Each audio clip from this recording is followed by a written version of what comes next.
اسلام میں بیوی کی ذمہ داریاں اور بیوی پر شوہر کے حقوق۔ شوہر کی اطاعت اللہ تعالیٰ نے قرآن کریم میں ارشاد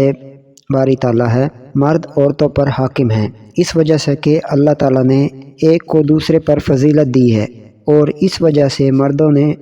اپنے مال خرچ کیے ہیں۔ جو عورتیں نیک ہیں وہ اپنے شوہر کا کہنا مانتی ہیں، اور اللہ کے حکم کے موافق نیک عورتیں شوہر کی حکم عدولی اور ان کی غیر موجودگی میں اپنے نفس اور شوہر کے مال کی حفاظت کرتی ہیں، یعنی اپنے نفس اور شوہر کے مال میں کسی قسم کی خیانت نہیں کرتی ہیں۔ سورہ نساء۔ اس آیات میں اللہ تعالیٰ نے مردوں کو عورتوں پر فوقیت و فضیلت دینے کی دو وجہ بیان فرمائی ہیں۔ مرد و عورت اور ساری کائنات کو پیدا کرنے والا اللہ تبارک تعالیٰ نے مرد کو عورت پر فضیلت دی ہے۔ مرد اپنے اور بیوی بچوں کے تمام اخراجات برداشت کرتا ہے۔ اس طرح دوسری آیات میں اللہ تبارک تعالیٰ نے فرمایا، مردوں کو عورتوں پر فضیلت حاصل ہے۔ رسول اکرم صلی اللہ علیہ وآلہ وسلم نے ارشاد فرمایا، اگر عورتوں نے خاص طور پر 5 وقت کی نماز کی پابندی کی، ماہ رمضان کے روزے اہتمام سے رکھے، اپنی شرمگاہ کی حفاظت کی اور اپنے شوہر کی اطاعت کی تو گویا وہ جنت میں داخل ہوں گی۔ ایک عورت نے نبی کریم صلی اللہ علیہ وآلہ وسلم سے کہا کہ مجھے عورتوں کی ایک جماعت نے آپ صلی اللہ علیہ وآلہ وسلم سے ایک سوال کرنے کے لیے بھیجا ہے، اور وہ یہ ہے کہ اللہ تعالیٰ نے جہاد کا حکم مردوں کو دیا ہے، چنانچہ ان کو جہاد میں تکلیف پہنچتی ہے تو ان پر ان کا اجر دیا جاتا ہے، اور اگر وہ شہید ہو جاتے ہیں تو اللہ تعالیٰ کے خصوصی بندوں میں شمار ہو جاتے ہیں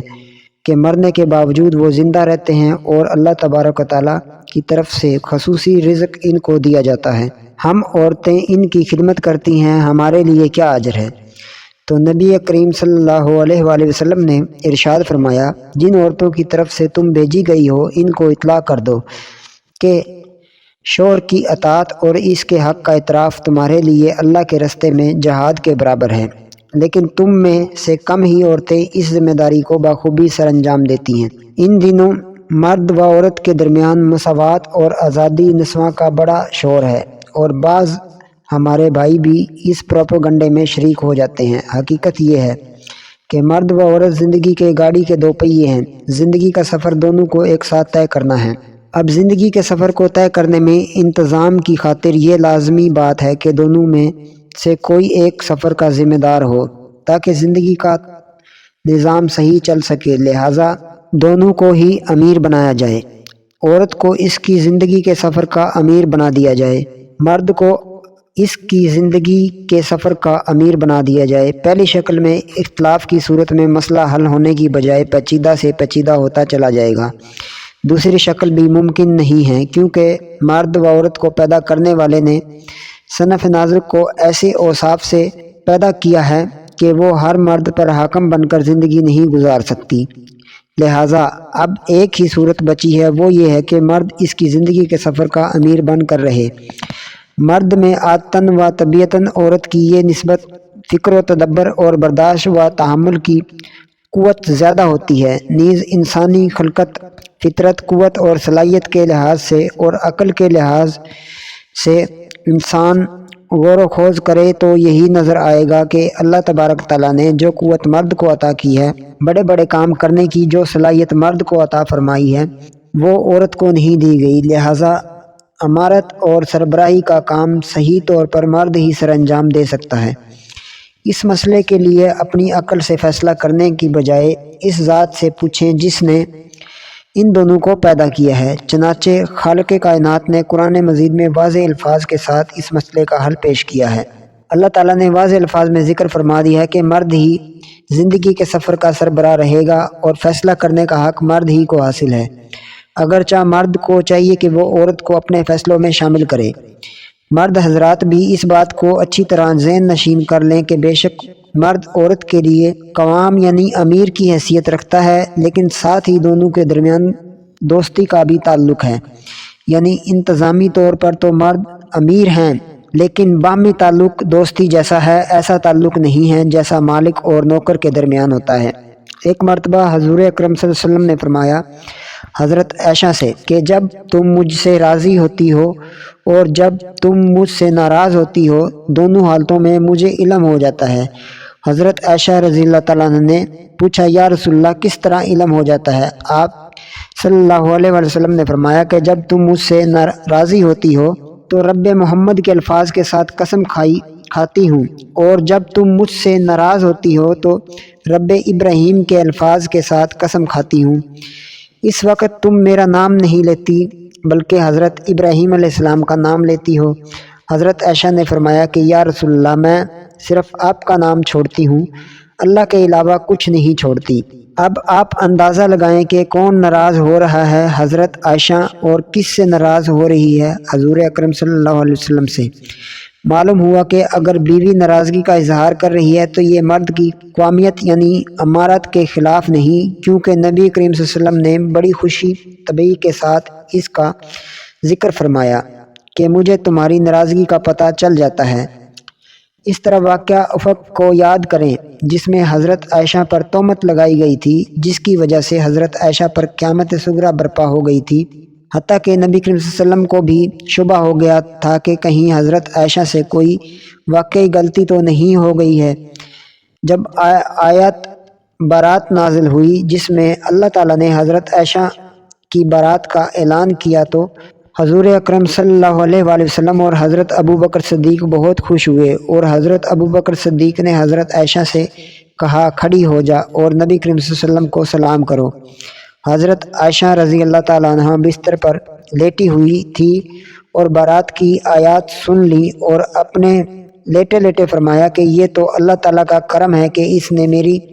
برات یعنی اپنے پاک کلام میں نازل فرما دی، لیکن میں آپ بھی اللہ تعالیٰ کے سوا کسی کا شکر ادا نہیں کرتی، کیونکہ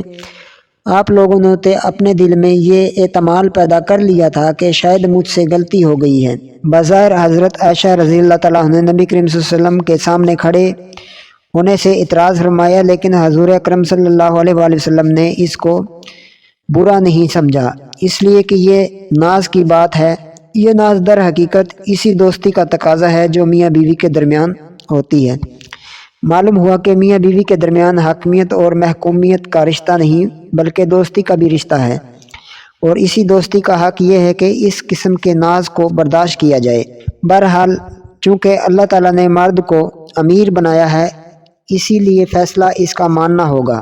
ہاں بیوی اپنی رائے اور مشورہ دے سکتی ہے، اور شریعت نے مرد کو یہ ہدایت بھی دی ہے کہ وہ حتی المکان بیوی کو دلداری کا خیال بھی کرے، لیکن فیصلہ اسی کا ہوگا۔ لہٰذا اگر بیوی چاہے کہ ہر معاملے میں فیصلہ ان کا چلے اور مرد امیر نہ بنے تو یہ صورت فطرت کے خلاف ہے، شریعت کے خلاف ہے، عقل کے خلاف ہے اور انصاف کے خلاف ہے، اور اس کا نتیجہ گھر کی بربادی کے سوا اور کچھ نہیں۔ شوہر کے مال و آبرو کی حفاظت اللہ تبارک تعالیٰ نے ارشاد فرمایا، جو عورتیں نیک ہیں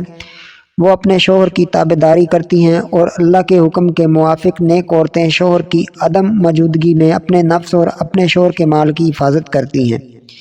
یعنی اپنے نفس اور شوہر کے مال میں کسی قسم کی خیانت نہیں کرتی۔ رسول اکرم صلی اللہ علیہ وآلہ وسلم نے ارشاد فرمایا، میں تمہیں مرد کا سب سے بہترین خزانہ نہ بتاؤں؟ وہ نیک عورت ہے جس شوہر اس کی طرف دیکھے تو وہ شوہر کو خوش کر دے، جب شوہر اس کو کوئی حکم کرے تو وہ شوہر کا حکم مانے، اگر شوہر کہیں باہر سفر پر چلا جائے تو اس کے مال اور اپنے نفس کی حفاظت کرے۔ شوہر کے مال کی حفاظت میں یہ ہے کہ عورت شوہر کی اجازت کے بغیر شوہر کے مال میں سے کچھ نہ لے اور اس کی اجازت کے بغیر کسی کو نہ دے۔ ہاں اگر شوہر واقعی بیوی کے اخراجات میں کمی کرتا ہے تو بیوی اپنے اور اولاد کے خرچے کو پورا کرنے کے لیے شوہر کی اجازت کے بغیر مال لے سکتی ہے، جیسے کہ نبی کریم صلی اللہ علیہ وسلم نے ہند بنت عتبہ سے کہا تھا جب انہوں نے اپنے شوہر ابو سفیان کے زیادہ بخیل ہونے کی شکایت کی تھی، اتنا مال لے لیا کرو جو تمہارے اور تمہاری اولاد کے خرچے کے لیے کافی ہو۔ شوہر کی آبرو حفاظت میں یہ ہے کہ عورت شوہر کی اجازت کے بغیر کسی کو گھر میں داخل نہ ہونے دے، کسی نامحرم سے بلا ضرورت بات نہ کرے، شوہر کی اجازت کے بغیر گھر سے باہر نہ نکلے۔ گھر کے اندرونی نظام کو چلانا اور بچوں کی تربیت کرنا یہ عورتوں کی وہ ذمہ داری ہے جو ان کی خلقت کے مقاصد میں سے ایک اہم مقصد ہے، بلکہ یہ وہ بنیادی ذمہ داری ہے جس کی ادائیگی عورتوں پر لازم ہے۔ عورتوں کو اس ذمہ داری کا انجام دینے میں کوئی کمی نہیں چھوڑنی چاہیے، کیونکہ اس سے ذمہ داری کو صحیح طریقے پر انجام دینے سے فیملی میں آرام و سکون پیدا ہوگا، نیز اولاد دونوں جہان کی کامیابی و کامرانی سے سرفراز ہوگی۔ حضرت انس رضی اللہ تعالیٰ عنہ فرماتے ہیں کہ جب صحابہ کرام رضوان اللہ علیہ تعالیٰ نے اپنی بیٹی یا بہن کو رخصت کرتے تھے تو اس کو شوہر کی خدمت اور بچوں کی بہترین تربیت کی خصوصی تاکید کرتے تھے۔ رسول اکرم صلی اللہ علیہ وسلم نے ارشاد فرمایا، عورت اپنے شوہر کے گھر میں نگہبان اور ذمہ دار ہے، اور اس سے اس کے بچوں کی تربیت وغیرہ کے متعلق سوال کیا جائے گا۔ بیوی کی چند اہم دیگر ذمہ داریاں۔ بیوی شوہر کی اجازت کے بغیر نفلی روزے نہ رکھے۔ حضرت ابو ہریرہ رضی اللہ تعالیٰ عنہ سے روایت کرتے ہیں کہ نبی کریم صلی اللہ علیہ وآلہ وسلم نے ارشاد فرمایا، کسی عورت کے لیے حلال نہیں کہ وہ اپنے شوہر کی موجودگی میں روزے رکھے مگر شوہر کی اجازت سے، یعنی کسی عورت کے لیے نفلی روزے رکھنا شوہر کی اجازت کے بغیر حلال نہیں۔ عورت کے دل میں شوہر کے پیسے کا درد ہو۔ عورت کے دل میں شوہر کے پیسوں کا درد ہونا چاہیے تاکہ شوہر کا پیسہ فضول خرچی میں خرچ نہ ہو۔ شوہر کو نوکروں پر نہیں چھوڑنا چاہیے کہ وہ جس طرح چاہیں کرتی رہیں، بلکہ عورتوں کی ذمہ داری ہے کہ وہ گھر کے داخلی تمام امور پر نظر و نگاہ رکھیں۔ چند مشترکہ حقوق اور ذمہ داریاں۔ حت المکان خوشی و راحت و سکون کو حاصل کرنے اور رنج و غم کو دور کرنے کے لیے ایک دوسرے کا تعاون کرنا چاہیے۔ ایک دوسرے کے راز لوگوں کے سامنے ذکر نہ کریں جائیں۔ رسول اکرم صلی اللہ علیہ وسلم نے ارشاد فرمایا، قیامت کے دن اللہ کی نظر میں سب سے بدبخت انسان وہ ہوگا جو میاں بیوی کے آپس راز کو دوسروں کے سامنے بیان کرے۔ شوہر باہر کے کام اور بیوی گھر کے کام انجام دے۔ قرآن و سنت میں واضح طور پر ایسا ہی کوئی قطعی اصول نہیں ملتا جس کی بنیاد پر کہا جائے کہ کھانا پکانا عورتوں کی ذمہ دار کی ہے۔ البتہ حضرت فاطمہ کی شادی کے بعد حضور اکرم صلی اللہ علیہ وسلم نے حضرت علی اور حضرت فاطمہ کے درمیان کام کی جو تقسیم کی وہ اس طرح تھی کہ باہر کے کام حضرت علی دیکھتے تھے اور گھریلو کام مثلاً کھانا بنانا، گھر کی صفائی کرنا وغیرہ حضرت فاطمہ کے ذمہ تھا۔ لیکن یاد رکھیں کہ زندگی قانونی پیچیدگیوں سے نہیں چلا کرتی، لہٰذا جس طرح قرآن و سنت اور حدیث میں مذکور ہے کہ کھانا پکانا عورتوں کے ذمہ ہے، اسی طرح قرآن و سنت میں کہیں واضح طور پر یہ موجود نہیں ہے کہ شوہر کی ذمہ داری بیوی کا علاج کرانا لازم ہے۔ اس طرح قرآن و سنت میں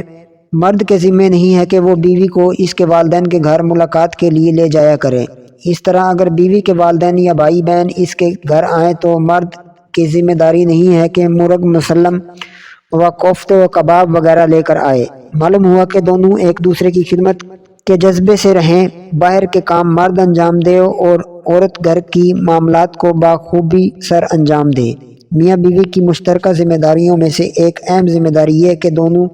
ایک دوسرے کی جنسی ضروریات کو پورا کریں۔ حضرت ابو ہریرہ رضی اللہ تعالیٰ عنہ روایت کرتے ہیں کہ رسول اکرم صلی اللہ علیہ وسلم نے ارشاد فرمایا، جب مرد اپنی بیوی کو اپنی طرف بلائے، میاں بیوی کے مخصوص تعلقات سے کنایا ہے کہ شوہر اپنی بیوی کو ان تعلقات کو قائم کرنے کے لیے بلائے، اور جب وہ عورت نہ آئے تو ایسا طرز اختیار کرے کہ جس سے شوہر کا وہ منصب پورا نہ ہو اور اس کی وجہ سے شوہر ناراض ہو جائے تو ساری رات صبح تک فرشتے اس عورت پر لعنت بھیجتے رہتے ہیں، یعنی اس عورت پر خدا کی لعنت ہو، اور لعنت کے معنی یہ ہے کہ اللہ تعالیٰ کی رحمت اس کو حاصل نہیں ہوگی۔ جنسی خواہشات کی تکمیل پر اجر و ثواب۔ حضور اکرم صلی اللہ علیہ وسلم نے ارشاد فرمایا، میاں بیوی کے جو باہمی تعلقات ہوتے ہیں اللہ تعالیٰ ان پر بھی اجر عطا فرمائے گا۔ صحابہ اکرام نے سوال کیا، یا رسول اللہ وہ انسان اپنی نفسیانی خواہشات کے تحت کرتا ہے، اس پر کیا اجر؟ آپ صلی اللہ علیہ وآلہ وسلم نے ارشاد فرمایا، اگر وہ نفسانی خواہش کو ناجائز طریقے سے پورا کرتا ہے تو اس پر گناہ ہوتا ہے یا نہیں؟ صحابہ اکرام نے عرض کیا، یا رسول اللہ گناہ ضرور ہوتا ہے۔ آپ صلی اللہ علیہ وآلہ وسلم نے فرمایا، چونکہ میاں بیوی ناجائز طریقے کو چھوڑ کر جائز طریقے سے نفسیانی خواہش کو اللہ تعالیٰ کے حکم کی وجہ سے کر رہے ہیں، اس لیے اس پر ثواب ہوگا۔ اللہ تعالیٰ نے ارشاد فرمایا، ایمان والو تم اپنے آپ کو اور اپنے گھر والوں کو اس آگ سے بچاؤ جس کا ایندھن انسان ہے اور پتھر، جس پر سخت دل مضبوط فرشتے مقرر ہیں۔ اللہ تعالیٰ حکم دیتا ہے، اس کی نافرمانی نہیں کرتے، بلکہ جو حکم دیا بجا لاتے ہیں۔ جب مذکورہ آیات نازل ہوئی تو حضرت عمر فاروق رضی اللہ تعالیٰ عنہ کی خدمت نبی کریم صلی اللہ علیہ وسلم میں تشریف لائے اور فرمایا کہ ہم اپنے آپ کو تو جہنم کی آگ سے بچا سکتے ہیں مگر گھر والوں کو کا کیا کریں؟ تو آپ صلی اللہ علیہ وآلہ وسلم نے ارشاد فرمایا کہ تم ان کو برائیوں سے روکے رکھو اور اچھائیوں کا حکم کرتے رہو، انشاءاللہ یہ عمل ان کو جہنم کی آگ سے بچانے والا بنے گا۔